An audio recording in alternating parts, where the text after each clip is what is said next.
Buenas tardes, querida tutora Sandra Patricia Montenegro. A continuación voy a exponer el proyecto final de propiedades y contaminación del suelo.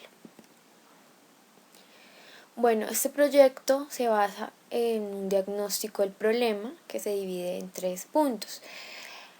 El primero es clasificar el suelo de acuerdo al orden taxonómico, teniendo como referentes las condiciones geográficas de localización de la zona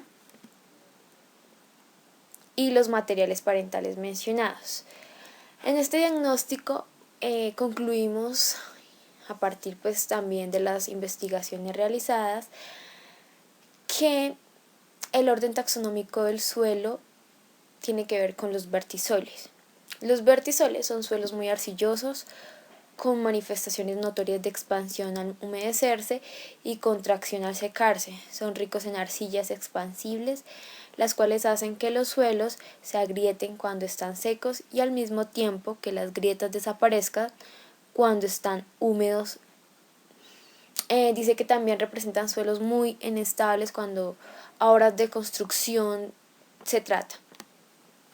Bueno, en conclusión, acá podemos decir que, pues teniendo en cuenta las características del suelo mencionadas acerca de la zona del Valle del Cauca y las investigaciones acerca de la zona, se puede concluir que el orden del suelo más representativo en él es el vertisol, como lo decíamos anteriormente. También se puede analizar que este tipo de suelos en la zona del Valle del Cauca son pues de gran importancia en la región debido a su alta productividad que genera por los diversos cultivos de frutales y la competitividad que el Valle del Cauca ofrece a los sectores de la economía. Esto pues contribuye también al crecimiento económico con la capacidad de generar empleo e ingresos a la comunidad. Por esta razón, pues el Valle del Cauca se ha convertido en el primer productor de frutales en Colombia. Bueno, en cuanto a los vertisoles, también quiero aportar que son suelos excelentes para cultivos como frutales. Son suelos de estructura muy estable, lo cual es muy importante tener en cuenta esto en lo que es en los cultivos.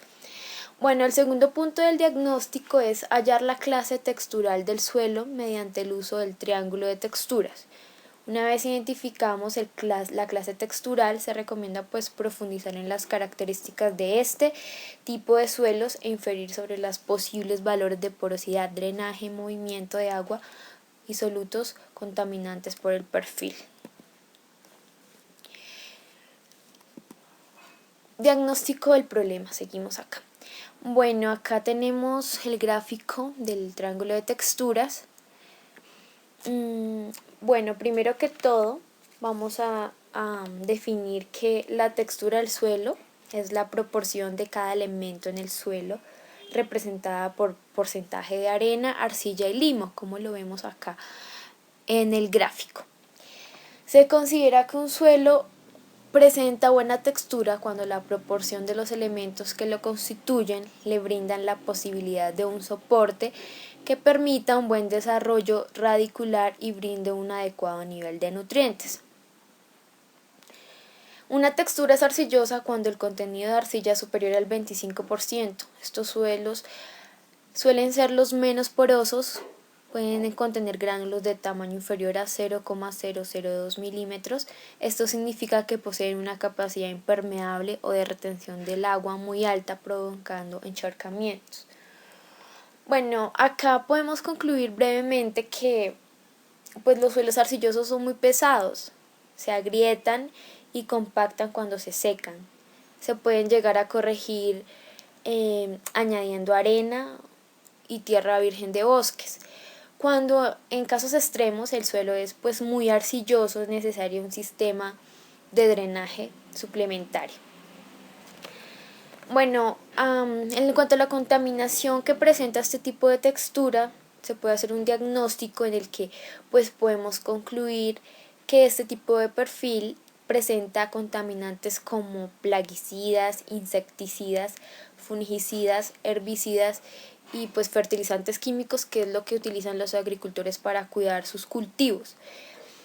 Estos insecticidas y todos estos fertilizantes químicos son los que están afectando gravemente las capas vegetales de los suelos por el exceso de uso en ellos. O sea, se está pasando el límite en utilizar estos fertilizantes. Los suelos están siendo afectados gravemente, sufriendo altos riesgos de desertificación que impide la productividad de los frutales. También quiero recalcar que pues al aplicar riegos por aguas subterráneas ha venido generando problemas en la salud, sobre todo pues en la población infantil. Como sabemos, los niños son los más vulnerables a estos problemas de contaminación ambiental. Bueno, esto debido al transporte de materiales contaminantes que pasan a través de las aguas subterráneas generadas por los plaguicidas que se aplican en los cultivos. Bueno, seguimos con el diagnóstico del problema, ya con el punto C. Clasificar el suelo de acuerdo al pH y al contenido de materia orgánica. Entonces hay que tener en cuenta que para clasificar el suelo según el pH,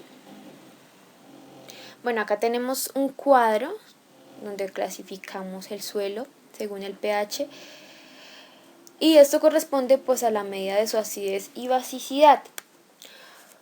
Un pH menor de 7 indica acidez. Por encima de un pH de 7 se tiene condiciones básicas en el agua o en el suelo. Cuando el pH 7 se dice que es neutro y el agua no tiene características ácidas ni alcalinas, igual en el suelo. En las aguas naturales y residuales el valor de pH está en rango de 6 a 8 unidades de pH. Pero pues acá en el caso del suelo, que nos indica que el suelo tiene un pH, el suelo del Valle del Cauca tiene un pH de 8.3, nos indica que este suelo es básico. Las propiedades químicas que encontramos en este tipo de suelos con un pH de 8.3 significa que son tipos típicos de regiones con escasez de agua cuando el complejo de cambio se encuentra saturado de bases. También que hay escasa actividad biológica, aparecen cuando la meteorización de minerales producen cationes que no se lavan o lixivian. En la actividad biológica, alta actividad microbiana y ocurre la mayor parte de la nitrificación entre un pH de 7 a 8. En el punto D, ya para finalizar el diagnóstico del problema, tenemos que investigar acerca de las características de los contaminantes mencionados, cuál podría ser su procedencia y los impactos generados en la producción de cultivos. Bueno, yo acá hice una breve conclusión en la que expongo que uno de los problemas causados por la aplicación de plaguicidas es la contaminación difusa de corrientes superficiales de agua y su dispersión en el aire, lo que puede ocasionar enfermedades digestivas y respiratorias. Los fertilizantes, además de contener metales pesados, producen contaminación por fosfatos, eutrofización en lagos. Sabemos que la eutrofización tiene que ver con ecosistemas que generalmente poseen una gran cantidad de nitritos, ¿sí? O exceden en la cantidad de nitritos. También pues acá mencionamos los metales como arsénico, que pueden causar graves enfermedades en la salud de las personas como cáncer de piel, enfermedades en los riñones, en la vejiga, pues etc. Formulación de hipótesis. Bueno, el problema de contaminación en los suelos, según la hipótesis que yo planteé, tiene que ver con la falta de conocimiento de la población acerca de las complicaciones que puede generar el uso inadecuado de los suelos. A veces las personas no son conscientes del daño que le hacen al medio ambiente, del daño que le hacen al exigirle a los suelos más de lo que estos nos pueden producir. También el exceso de fertilizantes puede causar graves consecuencias en la salud de las personas. De la misma manera, los plaguicidas, los insecticidas, fungicidas, herbicidas y demás fertilizantes químicos pueden ocasionar grandes daños en las capas vegetales de los suelos, haciendo que estos se vuelvan desérticos, que no vuelvan a producir, que empiecen a disminuir la producción de distintos cultivos, como en el caso del Valle del Cauca, pues disminuir la producción de frutales. Bueno, en cuanto a las propuestas de solución del problema de contaminación, yo planteé dos propuestas que me parecieron interesantes. Pues la primera es la bioremediación. Esta es una técnica de tratamiento in situ. Les explico qué significa in situ. De carácter biológico, consiste en utilizar microorganismos para resolver o mitigar el problema y es especialmente efectiva en el tratamiento de contaminantes orgánicos, incluido el petróleo. Para que las bacterias puedan eliminar las sustancias químicas dañinas, el suelo y las aguas subterráneas deben tener la temperatura, los nutrientes y la cantidad de oxígeno apropiados. Esas condiciones permiten que las bacterias crezcan y se multipliquen y asimilen más sustancias químicas. Cuando las condiciones no son las adecuadas, las bacterias crecen muy despacio o mueren, o incluso pueden ser sustancias químicas más dañinas. Los microorganismos pueden ayudar a eliminar la contaminación de las aguas subterráneas y las del suelo. En este caso, pues el agua se mezcla con nutrientes y aire antes de que sea reinyectada al terreno. Bueno, esta técnica de bioremediación me pareció muy interesante porque sí tiene varias ventajas. Bueno, una de las ventajas que me pareció interesante fue que no se emplean sustancias químicas peligrosas, puesto que los nutrientes que se añaden para que las bacterias crezcan son fertilizantes de uso corriente.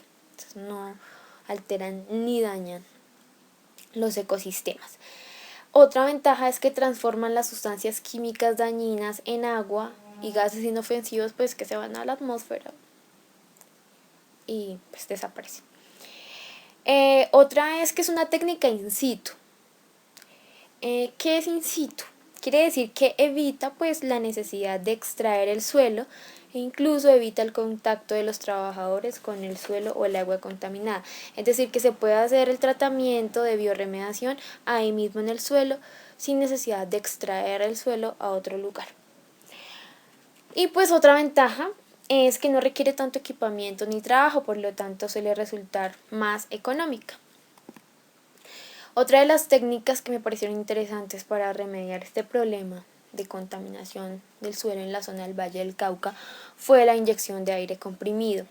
Bueno, esta es una técnica físico-química que su objetivo principal es separar los contaminantes disueltos en el agua en forma de vapor. La inyección in situ de aire comprimido a través de los pozos volatiliza los contaminantes disueltos en el agua subterránea y provoca su desplazamiento en forma de vapor hacia la zona no saturada, promoviendo también la biodegradación al aumentar las concentraciones superficiales de oxígeno. Luego, pues el aire contaminado que migra a la zona no saturada debe ser extraído y depurado en la superficie, generalmente con filtros de carbón activado. Bueno, esta técnica me pareció interesante porque pues, tiene varias ventajas. La primera es que esta técnica es aplicada in situ también y tiene como objetivo separar los contaminantes del suelo para su posterior tratamiento depurador. Su objetivo principal es disminuir la concentración de los contaminantes en el suelo y en esto pues es una práctica muy buena. Otra ventaja es las instalaciones que se deben hacer son económicas y de fácil mantenimiento. Bueno, la entrada del suelo favorece el desarrollo de microorganismos bacterianos que a su vez favorecen la descontaminación a través de una transformación metabólica de los contaminantes de agua y dióxido de carbono. Pero pues hay una desventaja que debemos tener muy en cuenta y es que esta técnica presenta un elevado consumo energético. Hay una clase de equipos y suministros necesarios, es un compresor. Bueno, acá yo les realicé un diseño del proceso de inyección de aire comprimida. Acá tenemos los compresores, un separador de agua, otro compresor, las inyecciones, el pozo de inyección de aire, el pozo de extracción de aire. Acá tenemos la superficie del terreno y lo que queremos obtener es un suelo limpio. Entonces algunos equipos son el compresor, el regulador de presión de aire, soplante, bomba de vacío, depósito de condensación de la humedad, filtro de carbón activado, rotámetro para el control de volúmenes, punto de muestreo para el control analítico y piezómetros especialmente diseñados. Conclusiones y recomendaciones personales. Pues yo realicé tres conclusiones y recomendaciones para tener en cuenta, y es que los suelos deben tener un cuidado especial, ya que pueden considerarse como un recurso no renovable. Sabemos que tardan demasiado tiempo en recuperarse. Otra conclusión es que las personas debemos concientizarnos del daño que causamos en el exceso de uso que aplicamos en los suelos por la presión que se hace en su capacidad de producir alimentos, exigiéndoles pues más de lo que estos nos proporcionan. Y por último, el exceso de uso en fertilizantes puede ocasionar graves daños en la salud de las personas, contaminando las fuentes abastecedoras, dañando el equilibrio de los ecosistemas y demás seres que lo habitan.